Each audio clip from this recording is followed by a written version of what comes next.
ಸ್ನೇಹಿತರೆ, ನೀವೆಂದಾದ್ರೂ ಗಮನಿಸಿದ್ದೀರಾ? ಒಬ್ಬ ಮನುಷ್ಯ ಒಂಟಿಯಾಗಿದ್ದಾಗ ತುಂಬ ಬುದ್ಧಿವಂತನಾಗಿರ್ತಾನೆ. ಆದರೆ ಅದೇ ಮನುಷ್ಯ ಒಂದು ಗುಂಪಿನಲ್ಲಿ ಸೇರಿದಾಗ ಅಥವಾ ಒಂದು ದೊಡ್ಡ ಮೆರವಣಿಗೆಯಲ್ಲಿ ಹೋದಾಗ ತನ್ನ ಸ್ವಂತ ಬುದ್ಧಿಯನ್ನೇ ಕಳ್ಕೊಳ್ತಾನೆ. ಕುರಿಗಳ ಥರ ವರ್ತಿಸ್ತಾನೆ. ಯಾಕೆ ಹೀಗೆ? ಗುಂಪು ಸೇರಿದ ತಕ್ಷಣ ನಮ್ಮ ಬುದ್ಧಿ ಎಲ್ಲಿ ಹೋಗುತ್ತೆ? ಮತ್ತೆ ನಮಗೆಲ್ಲರಿಗೂ ಲೈಫ್ನಲ್ಲಿ ಏನಾದರೂ ಸಾಧಿಸಬೇಕು ಅನ್ನೋ ಆಸೆ ಇರುತ್ತೆ. ಆದರೆ ದಾರಿ ಕಾಣಲ್ಲ. ಒಂದೇ ಗೊಂದಲ. ಅಸಲಿಗೆ ನಾನು ಹುಟ್ಟಿರೋದು ಯಾಕೆ? ನನ್ನ ಲೈಫ್ನ ಗುರಿ, ಪರ್ಪಸ್ ಏನು ಅಂತ ಕಂಡುಹಿಡಿಯೋದು ಹೇಗೆ? ಎಲ್ಲ ಪ್ರಶ್ನೆಗಳಿಗೆ ಉತ್ತರ ಇವತ್ತಿನ ಈ ವಿಡಿಯೋದಲ್ಲಿದೆ. ನಮಸ್ಕಾರ ಸ್ನೇಹಿತರೆ, welcome back to Kannada books knowledge.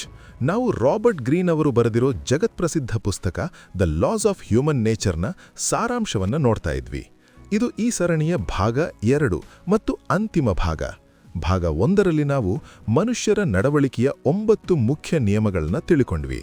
ಒಂದು ವೇಳೆ ನೀವು ಆ ವಿಡಿಯೋ ನೋಡಿಲ್ಲ ಅಂದ್ರೆ ಅದರ ಲಿಂಕ್ ಕೆಳಗಡೆ ಡಿಸ್ಕ್ರಿಪ್ಷನ್ ಬಾಕ್ಸ್ನಲ್ಲಿದೆ, ದಯವಿಟ್ಟು ನೋಡಿ. ಇವತ್ತಿನ ವಿಡಿಯೋದಲ್ಲಿ ನಾವು ಬಾಕಿ ಉಳಿದ 9 ನಿಯಮಗಳನ್ನು ನೋಡೋಣ. ನಂಬಿ ಸ್ನೇಹಿತರೆ, ಈ ನಿಯಮಗಳು ನಿಮ್ಮ ಜೀವನವನ್ನು ನೋಡುವ ದೃಷ್ಟಿಯನ್ನೇ ಬದಲಾಯಿಸುತ್ತೆ. ಇದರಲ್ಲಿ ನಾವು ಮನುಷ್ಯರ ಅಸೂಯೆ, ನಮ್ಮ ಕ್ಯಾರೆಕ್ಟರ್ ಮತ್ತು ಸಾವಿನ ಭಯದ ಬಗ್ಗೆ ಆಳವಾಗಿ ಚರ್ಚೆ ಮಾಡಲಿದ್ದೇವೆ. ಸೊ ಈ ಅಮೂಲ್ಯವಾದ ನಾಲೆಜ್ಗೋಸ್ಕರ ದಯವಿಟ್ಟು ಈಗಲೇ ವಿಡಿಯೋಗೆ ಒಂದು ಲೈಕ್ ಮಾಡಿ. ನೀವು ಕೊಡೋ ಲೈಕ್ನಿಂದ ಈ ವಿಡಿಯೋ ಯೂಟ್ಯೂಬ್ನಲ್ಲಿ ಜಾಸ್ತಿ ಜನರಿಗೆ ತಲುಪುತ್ತೆ. ಹಾಗೆ ಸಬ್ಸ್ಕ್ರೈಬ್ ಆಗಿಲ್ಲ ಅಂದರೆ ಈಗಲೇ ಆಗಿ. ಬನ್ನಿ ತಡ ಮಾಡದೆ 10ನೇ ನಿಯಮದಿಂದ ಶುರು ಮಾಡೋಣ. Law number 10, the law of envy, ಅಥವಾ ಕನ್ನಡದಲ್ಲಿ ಅಸೂಯೆಯ ನಿಯಮ. ಸ್ನೇಹಿತರೆ, 3 ಇಡಿಯಟ್ಸ್ ಸಿನಿಮಾದಲ್ಲಿ ಒಂದು ಡೈಲಾಗ್ ಇದೆ. ನಮ್ಮ ಫ್ರೆಂಡು ಫೇಲ್ ಆದರೆ ಬೇಜಾರಾಗುತ್ತೆ, ಆದರೆ ಅದೇ ಫ್ರೆಂಡು ನಮಗಿಂತ ಜಾಸ್ತಿ ಮಾರ್ಕ್ಸ್ ತೆಗೆದ್ರೆ ಇನ್ನೂ ಜಾಸ್ತಿ ಬೇಜಾರಾಗುತ್ತೆ ಅಂತ. ಇದು ಕೇಳಕ್ಕೆ ತಮಾಷೆ ಅನಿಸಬಹುದು, ಆದರೆ ಇದೇ ಮನುಷ್ಯನ ನಡವಳಿಕೆಯ ಕಟು ಸತ್ಯ. ರಾಬರ್ಟ್ ಗ್ರೀನ್ ಹೇಳ್ತಾರೆ, ಮನುಷ್ಯನಿಗೆ ಅತಿ ಹೆಚ್ಚು ಕಾಡುವ ರೋಗ ಅಂದರೆ ಅದು ಹೋಲಿಕೆ. ನಾವು ಯಾವಾಗಲೂ ನಮ್ಮನ್ನು ನಮ್ಮ ಪಕ್ಕದವರ ಜೊತೆ, ಫ್ರೆಂಡ್ಸ್ ಜೊತೆ ಅಥವಾ ಸಂಬಂಧಿಕರ ಜೊತೆ ಕಂಪೇರ್ ಮಾಡ್ಕೊಳ್ತೀವಿ. ಅವನು ನನಗಿಂತ ದಡ್ಡ, ಆದರೂ ಅವನ ಹತ್ರ ಕಾರಿದೆ, ನನ್ನ ಹತ್ರ ಬೈಕ್ ಕೂಡ ಇಲ್ಲ ಅಂತ ಕೊರಗ್ತೀವಿ. ಇದೇ ಅಸೂಯೆ ಅಥವಾ ಹೊಟ್ಟೆಕಿಚ್ಚು. ಡೇಂಜರ್ ಏನಪ್ಪ ಅಂದರೆ, ಕೋಪ ಬಂದರೆ ಗೊತ್ತಾಗತ್ತೆ, ದುಃಖ ಬಂದರೆ ಅಳ್ತೀವಿ. ಆದರೆ ಈ ಅಸೂಯೆ ಇದೆಯಲ್ಲ, ಇದು ಸೈಲೆಂಟ್ ಕಿಲ್ಲರ್. ಯಾರೂ ಕೂಡ ಬಂದು ನನಗೆ ನಿನ್ನ ಕಂಡ್ರೆ ಅಸೂಯೆ ಆಗ್ತಿದೆ ಅಂತ ಒಪ್ಕೊಳ್ಳಲ್ಲ. ಬದಲಾಗಿ ಅವರು ನಿಮ್ಮ ಬಗ್ಗೆ ಗಾಸಿಪ್ ಮಾಡ್ತಾರೆ, ನೀವು ಬಿದ್ದಾಗ ಒಳಗೊಳಗೆ ಖುಷಿ ಪಡ್ತಾರೆ, ಅಥವಾ ನಿಮ್ಮ ಬಗ್ಗೆ ಜೋಕ್ ಮಾಡಿ ನಿಮ್ಮ ಕಾಲೆಳಿತಾರೆ. ಲೇಖಕರು ಹೇಳ್ತಾರೆ, ನಿಮ್ಮ ಫ್ರೆಂಡ್ ಸರ್ಕಲ್ನಲ್ಲೇ ನಿಮ್ಮ ಏಳಿಗೆಯನ್ನು ಸಹಿಸದ ಜನ ಇರ್ತಾರೆ. ಅವರನ್ನು ಗುರುತಿಸೋದು ಹೇಗೆ? ಸಿಂಪಲ್. ನೀವು ಯಾವುದಾದ್ರೂ ಒಂದು ಗುಡ್ ನ್ಯೂಸ್ ಹೇಳಿದಾಗ ಅವರ ಮುಖದಲ್ಲಿ ಮೈಕ್ರೋ ಸೆಕೆಂಡ್ ಅಸಹನೆ ಕಾಣುತ್ತಾ ನೋಡಿ, ಅಥವಾ ಅವರು ಆ ವಿಷಯನ ತಕ್ಷಣ ಚೇಂಜ್ ಮಾಡ್ತಾರಾ ಗಮನಿಸಿ. ಹಾಗಾದರೆ ಇದಕ್ಕೆ ಪರಿಹಾರ ಏನು? ನಾವು ಈ ಅಸೂಯೆಯಿಂದ ಹೊರಗೆ ಬರೋದು ಹೇಗೆ? ಒಂದೇ ದಾರಿ, ಬೇರೆಯವರ ಜೊತೆ ಕಂಪೇರ್ ಮಾಡ್ಕೊಳ್ಳೋದನ್ನು ನಿಲ್ಲಿಸಿ. ನಿಮ್ಮನ್ನು ನೀವೇ ಕಂಪೇರ್ ಮಾಡ್ಕೊಳ್ಳಿ. ನಿನ್ನೆ ನಾನು ಎಲ್ಲಿದ್ದೆ, ಇವತ್ತು ನಾನು ಎಲ್ಲಿದ್ದೀನಿ ಅಂತ ಯೋಚನೆ ಮಾಡಿ. ಬೇರೆಯವರ ಗಾರ್ಡನ್ ನೋಡಿ ಹೊಟ್ಟೆ ಉರ್ಕೊಳ್ಳೋ ಬದಲು ನಿಮ್ಮ ಗಾರ್ಡನ್ಗೆ ನೀರು ಹಾಕಿ ಅದನ್ನು ಚೆನ್ನಾಗಿ ಬೆಳೆಸಿ. ಯಾವಾಗ ನೀವು ನಿಮ್ಮ ಲೈಫ್ ಮೇಲೆ ಫೋಕಸ್ ಮಾಡ್ತೀರೋ ಆಗ ಅಸೂಯೆ ಅನ್ನೋದು ಮಾಯ ಆಗುತ್ತೆ. ಲಾ ನಂಬರ್ 11, ದ ಲಾ ಆಫ್ ಗ್ರ್ಯಾಂಡಿಯಾಸಿಟಿ, ಅಹಂಕಾರದ ನಿಯಮ. ಸ್ನೇಹಿತರೆ, ನಾವಿಷ್ಟೋ ಸಲ ನೋಡಿರ್ತೀವಿ, ಒಬ್ಬ ವ್ಯಕ್ತಿ ಶೂನ್ಯದಿಂದ ಹೀರೋ ಆಗಿರ್ತಾನೆ, ತುಂಬಾ ಕಷ್ಟಪಟ್ಟು ಮೇಲ್ ಬಂದಿರ್ತಾನೆ. ಆದರೆ ಒಮ್ಮೆ ಯಶಸ್ಸು ಸಿಕ್ಕ ತಕ್ಷಣ ಅವನ ನಡವಳಿಕೆ ಬದಲಾಗ್ಬಿಡುತ್ತೆ. ನನ್ನಿಂದಲೇ ಎಲ್ಲ ಆಗಿದ್ದು, ನಾನೇ ಗ್ರೇಟು, ನನಗೆ ಯಾರ ಅಡ್ವೈಸ್ ಬೇಕಿಲ್ಲ ಅಂತ ಮೆರೆಯೋಕ್ ಶುರು ಮಾಡ್ತಾನೆ. ಸ್ವಲ್ಪ ದಿನದಲ್ಲೇ ಅವನು ಎಷ್ಟು ಎತ್ತರಕ್ಕೆ ಏರಿದ್ನೋ ಅಷ್ಟೇ ವೇಗವಾಗಿ ಪಾತಾಳಕ್ಕೆ ಬೀಳ್ತಾನೆ. ಇದಕ್ಕೆ ಕಾರಣ ಏನು ಗೊತ್ತಾ? ಇದನ್ನೇ ರಾಬರ್ಟ್ ಗ್ರೀನ್ ಗ್ರ್ಯಾಂಡಿಯಾಸಿಟಿ ಅಂತ ಕರೀತಾರೆ. ಅಂದ್ರೆ ತನಗೆ ತಾನೇ ದೊಡ್ಡವನು ಅಂತ ಅನ್ಕೊಳ್ಳೋದು, ಅಥವಾ ಅಹಂಕಾರ. ಲೇಖಕರು ಒಂದು ಮಾತು ಹೇಳ್ತಾರೆ, ಸೋಲು ನಮಗೆ ಪಾಠ ಕಲಿಸುತ್ತೆ, ಆದರೆ ಗೆಲುವು ನಮ್ಮ ಕಣ್ಣಿಗೆ ಬಟ್ಟೆ ಕಟ್ಟುತ್ತೆ. ಯಾಕಂದ್ರೆ ನಾವು ಕಷ್ಟದಲ್ಲಿದ್ದಾಗ ನಾವು ಪ್ರಾಕ್ಟಿಕಲ್ ಆಗಿರ್ತೀವಿ, 10 ಜನರ ಮಾತು ಕೇಳ್ತೀವಿ, ಎಚ್ಚರಿಕೆಯಿಂದ ಹೆಜ್ಜೆ ಇಡ್ತೀವಿ. ಆದರೆ ಯಾವಾಗ ನಮಗೆ ಸ್ವಲ್ಪ ಸಕ್ಸಸ್ ಸಿಗುತ್ತೋ, ಸ್ವಲ್ಪ ದುಡ್ಡು ಬರುತ್ತೋ, ನಮಗೆ ಒಂದು ಫ್ಯಾಂಟಸಿ ಲೋಕ ಸೃಷ್ಟಿಯಾಗುತ್ತೆ. ನಾವು ಅನ್ಕೊಳ್ತೀವಿ, ನನಗೆ ವಿಶೇಷವಾದ ಶಕ್ತಿ ಇದೆ, ನಾನು ಮುಟ್ಟಿದ್ದೆಲ್ಲ ಚಿನ್ನ ಆಗುತ್ತೆ ಅಂತ. ಆ ಗೆಲುವಿಗೆ ಕಾರಣವಾದ ಅದೃಷ್ಟ, ಟೈಮಿಂಗ್ ಅಥವಾ ನಮಗೆ ಸಹಾಯ ಮಾಡಿದ ಜನರನ್ನ ನಾವು ಮರ್ತುಬಿಡ್ತೀವಿ. ಕೇವಲ ನನ್ನ ಟ್ಯಾಲೆಂಟಿಂದ ಮಾತ್ರ ಇದು ಸಾಧ್ಯವಾಯಿತು ಅಂತ ನಂಬೋಕ್ ಶುರು ಮಾಡ್ತೀವಿ. ಇದನ್ನೇ ಗಾಡ್ ಕಾಂಪ್ಲೆಕ್ಸ್ ಅನ್ನೋದು. ಇದು ಎಷ್ಟು ಡೇಂಜರಸ್ ಅಂದ್ರೆ, ಈ ಅಹಂಕಾರ ನಿಮ್ಮ ತಲೆಗೆ ಹೋದ ಮೇಲೆ ನೀವು ರಿಯಾಲಿಟಿಯಿಂದ ದೂರ ಹೋಗ್ತೀರಾ. ಯಾರಾದರೂ ನಿಮಗೆ ಒಳ್ಳೆಯ ಬುದ್ಧಿವಾದ ಹೇಳಿದ್ರೆ ಅವರು ನಿಮಗೆ ಶತ್ರು ಥರ ಕಾಣ್ತಾರೆ. ಅವನಿಗೆ ನನ್ನ ಕಂಡ್ರೆ ಹೊಟ್ಟೆ ಕಿಚ್ಚು, ಅದಕ್ಕೆ ಹೀಗೆ ಹೇಳುತ್ತಾನೆ ಅಂತ ಅವರನ್ನ ದೂರ ಇಡ್ತೀರಾ. ನಿಮ್ಮ ತಪ್ಪುಗಳನ್ನ ಸಮರ್ಥನೆ ಮಾಡ್ಕೊಳ್ತೀರಾ.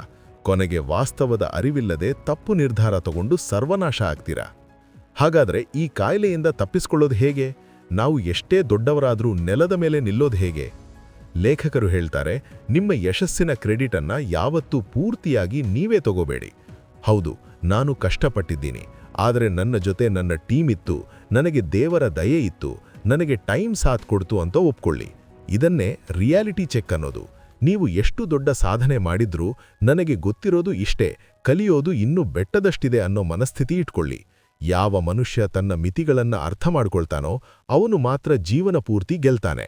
ಯಾವ ವ್ಯಕ್ತಿ ತಾನು ದೇವ್ರು ಅಂತ ಅನ್ಕೊಳ್ತಾನೋ ಅವನ ಪತನ ಅಲ್ಲಿಂದಲೇ ಶುರುವಾಗುತ್ತೆ.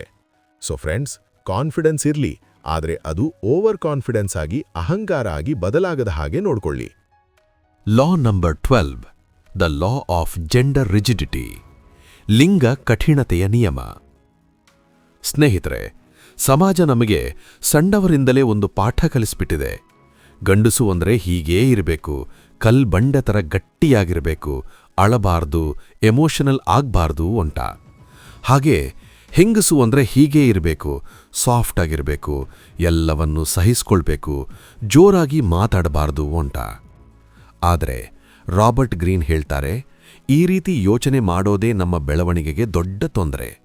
ಯಾಕಂದ್ರೆ ಸೈಕಾಲಜಿ ಪ್ರಕಾರ ಪ್ರತಿಯೊಬ್ಬ ಮನುಷ್ಯನಲ್ಲೂ 2 ಗುಣಗಳಿರುತ್ತೆ. ಒಬ್ಬ ಗಂಡಸಿನ ಒಳಗಡೆ ಒಂದಷ್ಟು ಹೆಣ್ಣಿನ ಗುಣಗಳು, ಅಂದ್ರೆ ಪ್ರೀತಿ, ಅಂತಃಕರಣ ಮತ್ತು ಕಲೆ ಇರುತ್ತೆ.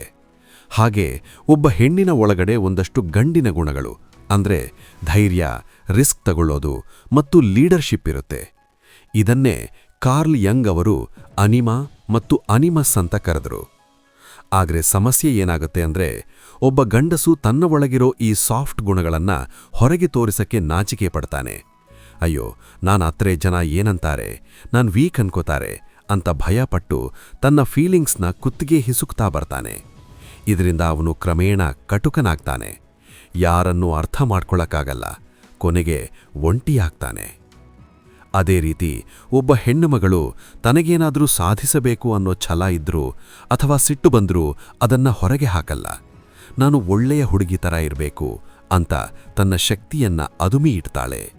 ಲೇಖಕರು ಹೇಳ್ತಾರೆ, ನೀವು ಪರಿಪೂರ್ಣ ಮನುಷ್ಯರಾಗಬೇಕು ಅಂದ್ರೆ ನಿಮ್ಮಲ್ಲಿ ಕಳೆದು ಹೋಗಿರೋ ಆ ಇನ್ನೊಂದು ಭಾಗವನ್ನ ಹುಡುಕಿ. ನೀವು ಗಂಡಸಾಗಿದ್ರೆ ಕೇವಲ ರಫ್ ಆ್ಯಂಡ್ ಟಫ್ ಆಗಿರೋದು ಗ್ರೇಟ್ ಅಲ್ಲ. ನಿಮ್ಮಲ್ಲಿರೋ ಎಂಪಥಿ ಅಂದ್ರೆ ಬೇರೆಯವರ ನೋವಿಗೆ ಸ್ಪಂದಿಸೋ ಗುಣವನ್ನ ಬೆಳೆಸ್ಕೊಳ್ಳಿ. ಕಲೆ, ಸಾಹಿತ್ಯವನ್ನ ಪ್ರೀತಿಸಿ. ಯಾವಾಗ ಒಬ್ಬ ಗಂಡಸು ತಾಯಿಯ ಪ್ರೀತಿ ಮತ್ತು ತಂದೆಯ ಧೈರ್ಯ ಎರಡನ್ನೂ ಹೊಂದಿರ್ತಾನೋ ಅವನೇ ನಿಜವಾದ ಪುರುಷ. ಅದೇ ರೀತಿ ನೀವು ಹೆಣ್ಣಾಗಿದ್ರೆ ಕೇವಲ ತ್ಯಾಗ ಮಾಡೋದೇ ಜೀವನ ಅನ್ಕೋಬೇಡಿ. ನಿಮ್ಮಲ್ಲಿರೋ ಧೈರ್ಯವನ್ನ, ನಿಮ್ಮಲ್ಲಿರೋ ಲೀಡರನ್ನ ಎಬ್ಬಿಸಿ. ನನಗೇನು ಬೇಕೋ ಅದನ್ನ ನಾನು ಪಡ್ಕೋತೀನಿ ಅನ್ನೋ ಕಾನ್ಫಿಡೆನ್ಸ್ ಬೆಳೆಸ್ಕೊಳ್ಳಿ. ಯಾವ ವ್ಯಕ್ತಿ ಈ ಗಂಡು ಮತ್ತು ಹೆಣ್ಣಿನ ಗುಣಗಳನ್ನ ಬ್ಯಾಲೆನ್ಸ್ ಮಾಡ್ತಾನೋ ಅವನಿಗೆ ಪ್ರಪಂಚದಲ್ಲಿ ಸೋಲೇ ಇರಲ್ಲ. ಅವನು ಗಟ್ಟಿಯಾಗಿರಬೇಕಾದ ಜಾಗದಲ್ಲಿ ಗಟ್ಟಿಯಾಗಿರ್ತಾನೆ, ಕರಗಬೇಕಾದ ಜಾಗದಲ್ಲಿ ಕರಗ್ತಾನೆ. ಇದೇ ನಿಜವಾದ ಶಕ್ತಿ. ಲಾ ನಂಬರ್ 13, ದ ಲಾ ಆಫ್ ಏಮ್ಲೆಸ್ನೆಸ್, ಗುರಿಯಿಲ್ಲದ ಜೀವನದ ನಿಯಮ. ಸ್ನೇಹಿತರೆ, ಇವತ್ತಿನ ದಿನಗಳಲ್ಲಿ ಯುವಜನತೆಯಲ್ಲಿ ಅತಿ ಹೆಚ್ಚು ಕಾಣುವ ಸಮಸ್ಯೆ ಅಂದ್ರೆ ಅದು ಗೊಂದಲ, ಅಂದ್ರೆ ಕನ್ಫ್ಯೂಷನ್. ಬೆಳಗ್ಗೆ ಎದ್ದ ತಕ್ಷಣ ಫೋನ್ ನೋಡ್ತೀವಿ, ಬೇರೆಯವರು ಏನೋ ಸಾಧನೆ ಮಾಡಿರೋದು ನೋಡ್ತೀವಿ. ತಕ್ಷಣ ನಮಗೂ ಆಸೆ ಬರುತ್ತೆ, ನಾನು ಅವರ ಥರ ಆಗ್ಬೇಕೋ ಅಂತ. ಸ್ವಲ್ಪ ಹೊತ್ತಿಗೆ ಇನ್ನೊಬ್ಬರನ್ನ ನೋಡ್ತೀವಿ, ಇಲ್ಲ ನಾನು ಇವರ ಥರ ಆಗ್ಬೇಕು ಅಂತ ಮನಸ್ಸು ಬದಲಾಯಿಸ್ತೀವಿ.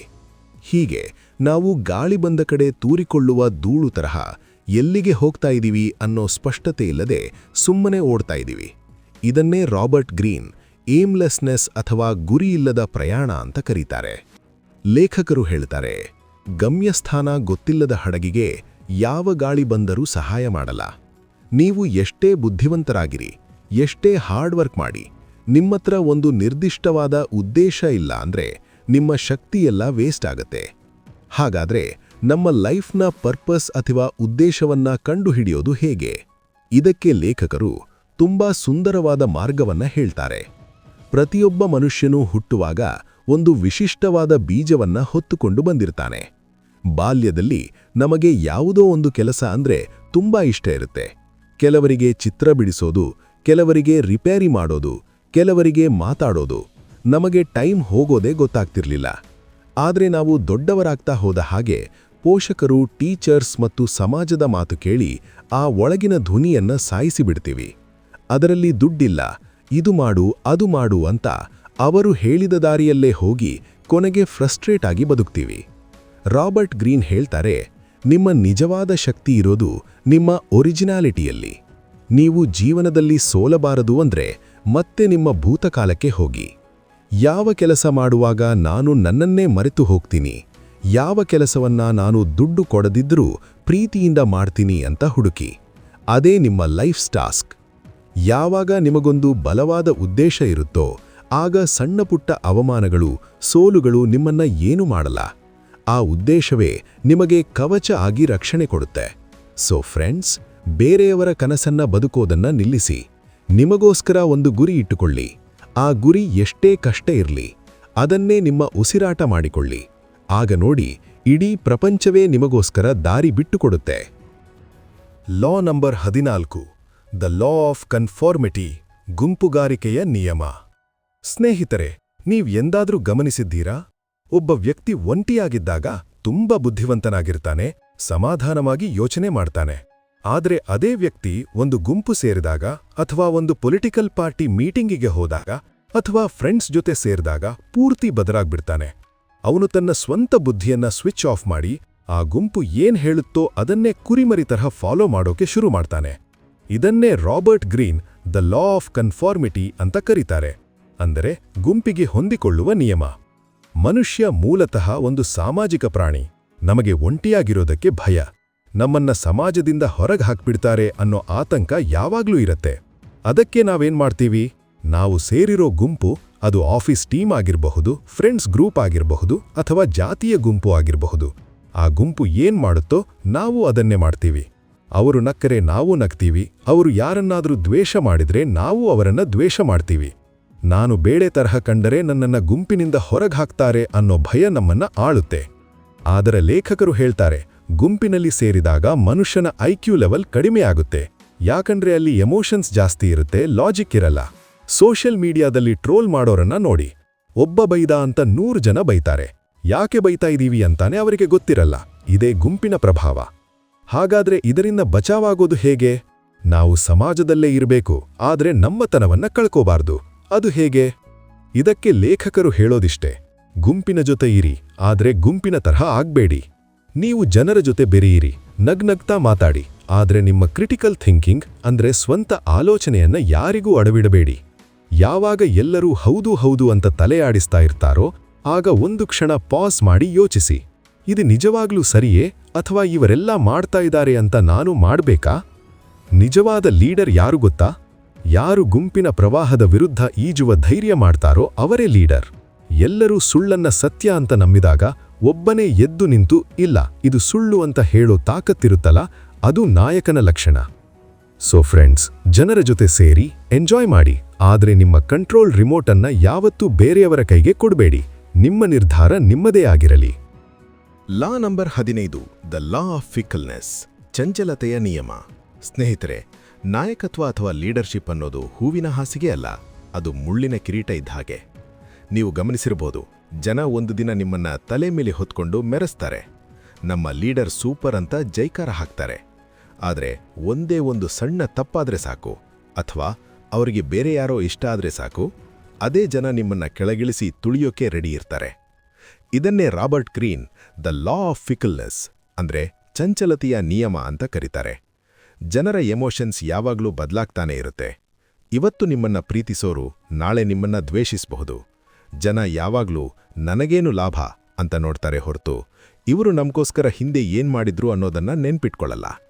ಹಾಗಾದ್ರೆ ಒಬ್ಬ ಒಳ್ಳೆಯ ಲೀಡರ್ ಆಗೋದು ಹೇಗೆ? ಜನರ ಗೌರವವನ್ನ ಉಳಿಸ್ಕೊಳ್ಳೋದು ಹೇಗೆ? ಲೇಖಕರು ಒಂದು ಎಚ್ಚರಿಕೆ ಕೊಡ್ತಾರೆ. ನೀವು ಲೀಡರ್ ಆಗಿದ್ದಾಗ ಎಲ್ಲರ ಜೊತೆ ಫ್ರೆಂಡ್ ತರ ಇರಕ್ಕೆ ಹೋಗ್ಬೇಡಿ. ಇದು ಕೇಳೋಕೆ ವಿಚಿತ್ರ ಅನಿಸಬಹುದು, ಆದರೆ ನಾವು ಮಾಡೋ ತಪ್ಪೇನು ಗೊತ್ತಾ? ನಾವು ಎಲ್ರಿಗೂ ಇಷ್ಟ ಆಗಬೇಕು ಅಂತ ಎಲ್ಲರ ಜೊತೆ ತುಂಬಾ ಕ್ಲೋಸ್ ಆಗಿ ಬೆನ್ನ ಮೇಲೆ ಕೈ ಹಾಕಿ ಜೋಕ್ ಮಾಡ್ಕೊಂಡು ಇರ್ತೀವಿ. ಯಾವಾಗ ನೀವು ಹೀಗೆ ಮಾಡ್ತಿರೋ ಜನರಿಗೆ ನಿಮ್ಮ ಮೇಲಿರೋ ಭಯ ಮತ್ತು ಭಕ್ತಿ ಹೊರಟು ಹೋಗುತ್ತೆ. ಅವರು ನಿಮ್ಮ ಮಾತನ್ನ ಸೀರಿಯಸ್ ಆಗಿ ತಗೊಳ್ಳಲ್ಲ. ನಿಜವಾದ ಲೀಡರ್ ಹೇಗಿರಬೇಕು ಅಂದ್ರೆ ಅವನು ಒಂದು ತಂದೆಯ ಸ್ಥಾನದಲ್ಲಿರಬೇಕು. ಅಂದ್ರೆ ಪ್ರೀತಿ ಇರಲಿ, ಆದರೆ ಒಂದು ಅಂತರ, ಡಿಸ್ಟೆನ್ಸ್ ಕೂಡ ಇರಲಿ. ನೀವು ಜನರಿಗೆ ಏನು ಬೇಕೋ ಅದನ್ನ ಮಾಡಿಕೊಡಿ, ಆದರೆ ಅವರ ಜೊತೆ ಕೂತು ಹರಟೆ ಹೊಡಿಬೇಡಿ. ನಿಮ್ಮ ನಿರ್ಧಾರಗಳು ಕಠಿಣವಾಗಿರಲಿ ಮತ್ತು ನ್ಯಾಯವಾಗಿರಲಿ. ನೆನ್ಪಿಡಿ, ಜನರಿಗೆ ವೀಕ್ ಲೀಡರ್ ಕಂಡ್ರೆ ಇಷ್ಟ ಆಗಲ್ಲ. ಅವರಿಗೆ ಒಬ್ಬ ಸ್ಟ್ರಾಂಗ್ ಲೀಡರ್ ಬೇಕು. ಯಾರು ಕಷ್ಟದ ಸಮಯದಲ್ಲಿ ಧೈರ್ಯವಾಗಿ ಮುಂದೆ ನಿಲ್ತಾರೋ, ಯಾರ ಮಾತಿನಲ್ಲಿ ಒಂದು ಗತ್ತು ಇರುತ್ತೋ ಅಂಥವರ ಕಾಲನ್ನ ಜನ ಮುಗಿತಾರೆ. ಸೊ ನೀವು ಟೀಮ್ ಲೀಡರ್ ಆಗಿರಿ, ಮ್ಯಾನೇಜರ್ ಆಗಿರಿ ಅಥವಾ ಮನೆಯ ಯಜಮಾನನೇ ಆಗಿರಿ, ಪ್ರೀತಿಗಿಂತ ಹೆಚ್ಚಾಗಿ ಗೌರವ ಗಳಿಸೋದಕ್ಕೆ ಟ್ರೈ ಮಾಡಿ. ಪ್ರೀತಿ ಬದಲಾಗಬಹುದು, ಆದರೆ ಭಯ ಮಿಶ್ರಿತ ಗೌರವ ಶಾಶ್ವತವಾಗಿರುತ್ತೆ. Law number 16, the law of aggression, ಆಕ್ರಮಣಶೀಲತೆಯ ನಿಯಮ. ಸ್ನೇಹಿತರೆ, ಅಗ್ರೆಷನ್ ಅಥವಾ ಆಕ್ರಮಣಕಾರಿ ಗುಣ ಅಂದ ತಕ್ಷಣ ನಮಗೆ ಜಗಳ ಆಡೋದು, ಹೊಡೆಯೋದು ನೆನಪಾಗುತ್ತೆ. ನಾವನ್ಕೊಳ್ತೀವಿ, ನಾನು ತುಂಬ ಒಳ್ಳೆಯವನು, ನಾನು ಯಾರ ತಂಟೆಗೂ ಹೋಗಲ್ಲ ಅಂತ. ಆದರೆ ರಾಬರ್ಟ್ ಗ್ರೀನ್ ಹೇಳ್ತಾರೆ, ಪ್ರತಿಯೊಬ್ಬ ಮನುಷ್ಯನಲ್ಲೂ ಒಂದು ಅಗ್ರೆಸಿವ್ ಎನರ್ಜಿ ಇದ್ದೇ ಇರುತ್ತೆ, ಅದನ್ನು ಮುಚ್ಚಿಡೋಕೆ ಆಗಲ್ಲ. ಈ ಪ್ರಪಂಚದಲ್ಲಿ 2 ತರಹದ ಆಕ್ರಮಣಕಾರರು ಇರ್ತಾರೆ. ಒಬ್ರು ನೇರವಾಗಿ ಜಗಳಕ್ಕೆ ಬರೋರು. ಇವರಷ್ಟು ಡೇಂಜರ್ ಅಲ್ಲ, ಯಾಕಂದ್ರೆ ಇವರು ಶತ್ರು ಅಂತ ನಮಗೆ ಮುಖದ ಮೇಲೆ ಗೊತ್ತಾಗುತ್ತೆ. ಆದರೆ 2ನೇ ತರಹದ ಜನ ಇದ್ದಾರಲ್ಲ, ಇವರೇ ಅತೀವ್ರ ಡೇಂಜರ್. ಇವರನ್ನೇ ಪ್ಯಾಸಿವ್ ಅಗ್ರೆಸಿವ್ ಜನ ಅಂತ ಕರೆಯೋದು. ಇವರು ನಿಮ್ಮ ಜೊತೆ ಜಗಳ ಆಡಲ್ಲ, ಜೋರಾಗಿ ಮಾತಾಡಲ್ಲ. ಇವರು ಹೊರಗಡೆ ತುಂಬ ಸ್ವೀಟಾಗಿರ್ತಾರೆ, ಆದರೆ ಒಳಗೊಳಗೆ ನಿಮ್ಮ ವಿರುದ್ಧ ಕತ್ತಿ ಮಸೀತಾ ಇರ್ತಾರೆ. ಇವರ ಲಕ್ಷಣಗಳು ಹೇಗಿರುತ್ತೆ ಗೊತ್ತಾ? ನೀವು ಯಾವುದಾದ್ರೂ ಕೆಲಸ ಹೇಳಿದ್ರೆ ಆಯ್ತು ಮಾಡ್ತೀನಿ ಅಂತ ನಗ್ನಗ್ತಾ ಹೇಳ್ತಾರೆ, ಆದರೆ ಆ ಕೆಲಸನ ತಡ ಮಾಡ್ತಾರೆ ಅಥವಾ ಬೇಕಂತಲೇ ಹಾಳು ಮಾಡ್ತಾರೆ. ನೀವು ಕೇಳಿದ್ರೆ ಅಯ್ಯೋ ಮರ್ತೋದೆ ಸಾರಿ ಅಂತ ನಾಟಕ ಮಾಡ್ತಾರೆ. ನಿಮ್ಮ ಬಗ್ಗೆ ಬೇರೆಯವ್ರ ಹತ್ರ ಇಲ್ಲಸಲ್ಲದ ಗಾಸಿಪ್ ಹಬ್ಬಿಸ್ತಾರೆ. ಇವರು ನಿಮ್ಮನ್ನ ನೇರವಾಗಿ ಎದುರಿಸೋ ಧೈರ್ಯ ಇಲ್ಲದೆ ಹೀಗೆ ಅಡ್ಡದಾರಿಯಲ್ಲಿ ಕಾಟ ಕೊಡ್ತಾರೆ. ಲೇಖಕರು ಹೇಳ್ತಾರೆ, ಇಂತಹ ಪ್ಯಾಸಿವ್ ಅಗ್ರೆಸಿವ್ ಜನರನ್ನ ಕಂಡ್ರೆ ಮರುಕ್ಷಣವೇ ದೂರ ಮಾಡಿ. ಅವರ ಮಾತಿಗೆ ಮರುಳಾಗಬೇಡಿ, ಅವರ ಕೆಲಸವನ್ನ ಗಮನಿಸಿ. ಹಾಗಾದ್ರೆ ನಮ್ಮಲ್ಲಿರೋ ಈ ಅಗ್ರೆಸಿವ್ ಎನರ್ಜಿನ ನಾವು ಏನು ಮಾಡಬೇಕು? ಅದನ್ನ ಹತ್ತಿಕ್ಕಬೇಡಿ, ಅದನ್ನ ಒಳ್ಳೆ ದಾರಿಗೆ ತಿರುಗಿಸಿ. ನಿಮ್ಮಲ್ಲಿರೋ ಸಿಟ್ಟು, ಹಠ ಮತ್ತು ಆವೇಗವನ್ನ ಕೆಲಸದ ಮೇಲೆ ತೋರಿಸಿ, ಜನರ ಮೇಲಲ್ಲ. ನಿಮಗೆ ಯಾರಾದರೂ ಅವಮಾನ ಮಾಡಿದ್ರೆ ಅವರ ಜೊತೆ ಜಗಳ ಆಡೋದ್ರಲ್ಲಿ ಅರ್ಥ ಇಲ್ಲ. ಆ ಸಿಟ್ಟನ್ನ ನಿಮ್ಮ ಗುರಿ ಕಡೆ ತಿರುಗಿಸಿ. ನಾನು ಗೆದ್ದು ತೋರಿಸ್ತೀನಿ ನೋಡು ಅನ್ನೋ ಛಲವನ್ನೇ ಅಗ್ರೆಷನ್ ಆಗಿ ಬಳಸ್ಕೊಳ್ಳಿ. ಯಾವಾಗ ನಿಮ್ಮ ಎನರ್ಜಿ ಒಂದು ದೊಡ್ಡ ಉದ್ದೇಶಕ್ಕೆ ಬಳಕೆಯಾಗುತ್ತೋ ಆಗ ನೀವು ಸಾಧಕನಾಗ್ತೀರಾ. ಇಲ್ಲ ಅಂದ್ರೆ ಅದೇ ಎನರ್ಜಿ ಜಗಳ, ದ್ವೇಷ ಅಂತ ನಿಮ್ಮನ್ನ ಹಾಳು ಮಾಡುತ್ತೆ. Law number 17, the law of generational myopia, ಪೀಳಿಗೆಯ ಅಂಧತ್ವದ ನಿಯಮ. ಸ್ನೇಹಿತರೆ, ನೀವು ಮನೆಯಲ್ಲಿ ಅಥವಾ ಹೊರಗಡೆ ಈ ಮಾತನ್ನ ದಿನಾ ಕೇಳ್ತಾನೆ ಇರ್ತೀರಾ. ನಮ್ ಕಾಲನೇ ಚೆನ್ನಾಗಿತ್ತು, ಆಗಿನ ಕಾಲದಲ್ಲಿ ಬೆಲೆ ಇತ್ತು, ಗೌರವ ಇತ್ತು. ಆದರೆ ಈಗಿನ ಕಾಲದ ಮಕ್ಕಳಿಗೆ ಬುದ್ಧಿನೇ ಇಲ್ಲ, ಬರೀ ಮೊಬೈಲು, ಬರೀ ಮಜಾ ಅಂತ ಹಿರಿಯರು ಬೈತಾರೆ. ಅದೇ ರೀತಿ ಯುವಕರು ಹೇಳ್ತಾರೆ, ಈ ಮುದುಕರಿಗೆ ಗೊತ್ತಾಗಲ್ಲ, ಇವರಿನ್ನೂ ಹಳೇ ಕಾಲದಲ್ಲೇ ಇದ್ದಾರೆ, ಇವ್ರ ಐಡಿಯಾಸ್ ಎಲ್ಲ ಔಟ್ಡೇಟೆಡ್ ಅಂತ. ಇದನ್ನೇ ರಾಬರ್ಟ್ ಗ್ರೀನ್ ಜನರೇಷನಲ್ ಮಯೋಪಿಯಾ ಅಂತ ಕರೀತಾರೆ. ಅಂದ್ರೆ ನಮ್ಮ ಕಾಲದ ಕನ್ನಡಕ ಹಾಕ್ಕೊಂಡು ಬೇರೆ ಕಾಲವನ್ನ ನೋಡೋದು. ನೋಡಿ, ಸತ್ಯ ಏನಪ್ಪಾ ಅಂದ್ರೆ ಯಾವ ಜನರೇಷನ್ ಕೂಡ ಇನ್ನೊಂದಕ್ಕಿಂತ ಹೆಚ್ಚೂ ಅಲ್ಲ ಅಥವಾ ಕಡಿಮೆನೂ ಅಲ್ಲ. ಪ್ರತಿ 20 ವರ್ಷಕ್ಕೊಮ್ಮೆ ಪ್ರಪಂಚ ಬದಲಾಗುತ್ತೆ, ಹೊಸ ಟೆಕ್ನಾಲಜಿ ಬರುತ್ತೆ, ಹೊಸ ಆಲೋಚನೆಗಳು ಬರುತ್ತೆ. ಇದನ್ನ ಝೈಟ್ ಗೈಸ್ಟ್ ಅಥವಾ ಕಾಲದ ಆತ್ಮ ಅಂತ ಕರೀತಾರೆ. ಆದರೆ ಮನುಷ್ಯರಾದ ನಾವೇನ್ ಮಾಡ್ತೀವಿ? ನಾವು ನಮ್ಮ ಯೌವನದಲ್ಲಿ ಏನಿತ್ತೋ ಅದನ್ನೇ ಗೋಲ್ಡನ್ ಟೈಮ್ ಅಂತ ಅನ್ಕೋತೀವಿ. ವಯಸ್ಸಾದ್ಮೇಲೆ ಹೊಸಬರನ್ನ ನೋಡಿ ಟೀಕೆ ಮಾಡ್ತೀವಿ. ಲೇಖಕರು ಹೇಳ್ತಾರೆ, ನೀವು ಯಾವಾಗ ಹೊಸ ಜನರೇಷನ್ನನ್ನ ವಿರೋಧ ಮಾಡಕ್ ಶುರು ಮಾಡ್ತೀರೋ ಅಥವಾ ನನ್ನ ಕಾಲನೇ ಬೆಸ್ಟು ಅಂತ ಹಳೇ ನೆನಪಲ್ಲಿ ಬದುಕ್ತಿರೋ ಅವತ್ತೇ ನೀವು ಈ ಪ್ರಪಂಚಕ್ಕೆ ಬೇಡವಾಗ್ತೀರಾ. ನೀವು ಬಿಸ್ನೆಸ್ ಮಾಡ್ತಿದ್ರೂ ಸರಿ ಅಥವಾ ಜೀವನ ಮಾಡ್ತಿದ್ರೂ ಸರಿ, ನೀವು ಗೆಲ್ಲಬೇಕು ಅಂದ್ರೆ ಇವತ್ತಿನ ಜನರೇಷನ್ ಭಾಷೆ ಏನು, ಅವರ ಆಸೆಗಳೇನು ಅನ್ನೋದನ್ನ ಅರ್ಥ ಮಾಡ್ಕೋಬೇಕು. ಕಾಲದ ಪ್ರವಾಹದ ವಿರುದ್ಧ ಈಜೋಕೆ ಯಾರಿಂದಲೂ ಆಗಲ್ಲ. ನೀವು ಬದಲಾಗ್ಲಿಲ್ಲ ಅಂದ್ರೆ ಕಾಲ ನಿಮ್ಮನ್ನ ಮೂಲೆಗೆ ತಳ್ಳಿ ಮುಂದೆ ಹೋಗ್ತಾ ಇರುತ್ತೆ. ಸೊ ಫ್ರೆಂಡ್ಸ್, ನೀವು ಎಷ್ಟೇ ವಯಸ್ಸಾದವರಾಗಿರ್ಲಿ, ನಿಮ್ಮ ಮನಸ್ಸನ್ನ ಯಂಗಾಗಿಟ್ಕೊಳ್ಳಿ.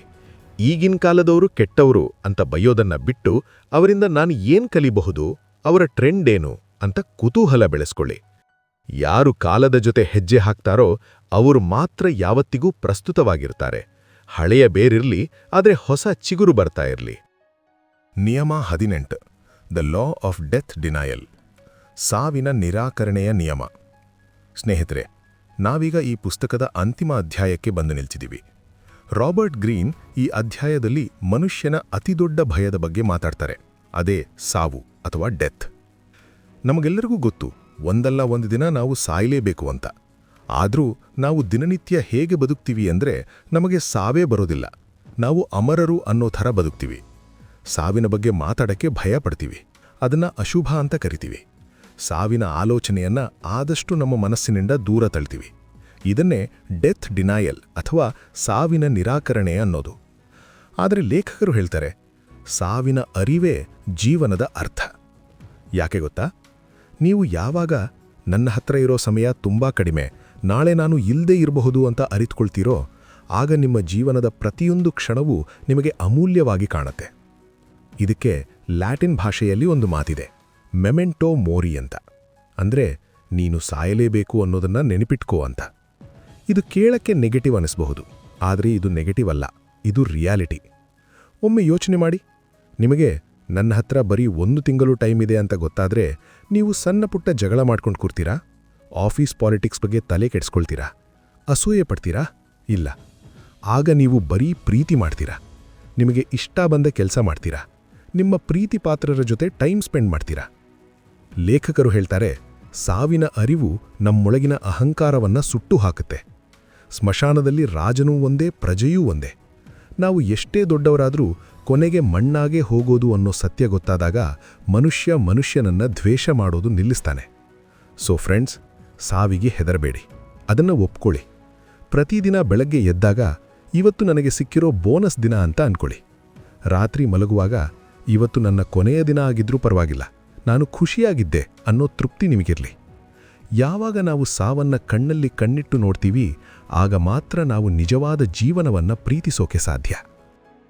ಸ್ನೇಹಿತರೆ, ಇಲ್ಲಿಗೆ the laws of human nature ಪುಸ್ತಕದ 18 ನಿಯಮಗಳ ಪಯಣ ಮುಕ್ತಾಯವಾಯಿತು.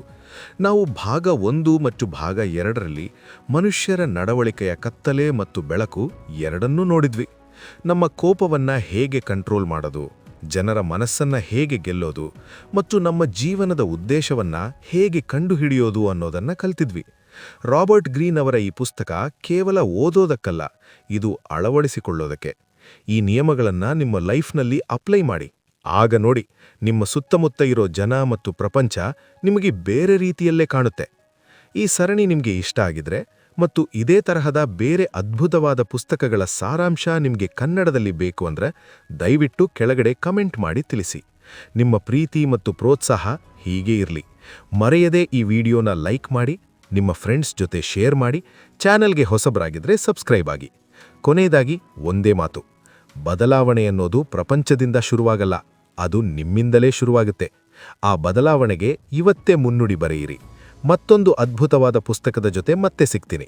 ಅಲ್ಲಿವರೆಗೂ ಖುಷಿಯಾಗಿರಿ, ನಿಮ್ಮ ಬಗ್ಗೆ ಕಾಳಜಿ ವಹಿಸಿ. ಧನ್ಯವಾದಗಳು.